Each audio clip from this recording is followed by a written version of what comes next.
Hey guys, here, right here, you know, welcome to the GTA 5 car v car episode today with the Massacro going against the Jester. Both these cars are quite competitive against each other. They've got the ups and downs. We're going to find out which one's, better amongst these two in certain factors with these cars. And of course, we're going to be looking at handling, customization, best lap times, and acceleration, top speed. So I've got the carbonants there and felts I'm currently working on. If there's any other cars that you think I've missed out for comparisons, let me know in the comments below. It could be any cars that you want me to compare against. I believe the Z-Type is also apparently slightly it's been sort of adjusted and changed unintentionally. That's what I've seen so far. We'll try and compare that to the Monroe and see how it does against that, because obviously Z-Type was the fastest sports classic at the time before it got patched and adjusted. So anyway, you see here with the best lap time, one of the things with the Jester, I'm sure all of you are aware, the handling is absolutely amazing.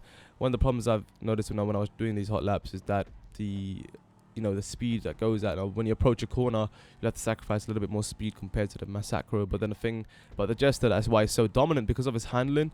When you approach a consecutive corner, you can floor it literally without having to brake or letting go of acceleration. Literally just floor it through a corner to be able to keep up with the Massacro. So that's really good, and the lap times are pretty close to each other. And another problem with the Jester is the gear ratio is slightly longer compared to the Massacro in gear interval. So when you approach, sort of a consecutive corner, you're not really hitting those speeds that you want to go at to be getting the maximum potential from the Jester.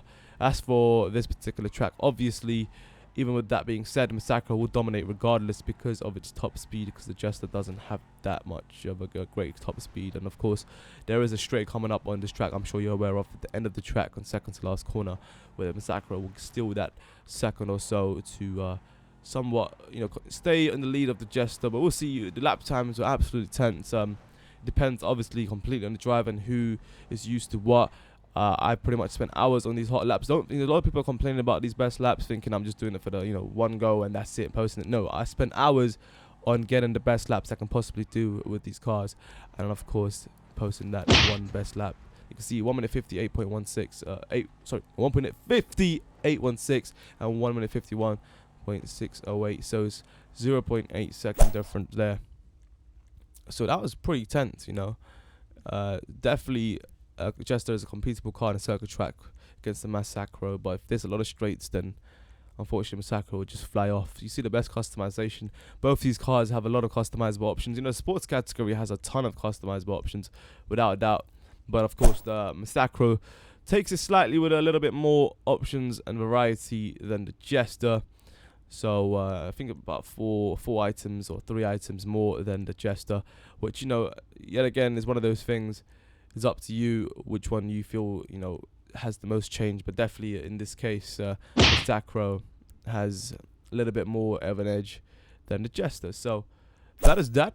Now top speed, interesting because the first gear change from the Jester slightly better than the quicker than the Massacro, but then eventually the rest obviously Massacro took over. So ever since at this point, pretty much Massacro could not be caught up by the Jester. So there you have it, top speed of course going to the Massacro.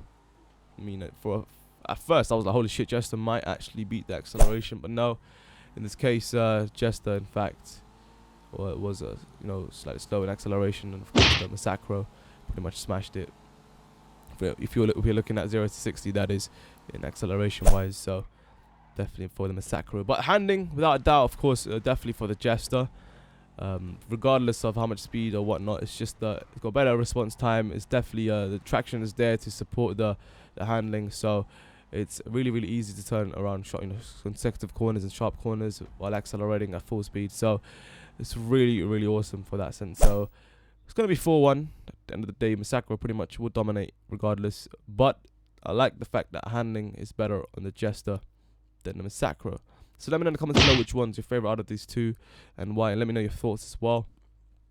And yeah, definitely keep those requests coming in, and if you guys enjoyed this episode, make sure you guys leave a like. It'll be greatly appreciated. Thanks for watching, guys, and I will see you guys soon. Check your son out. Good night, peace.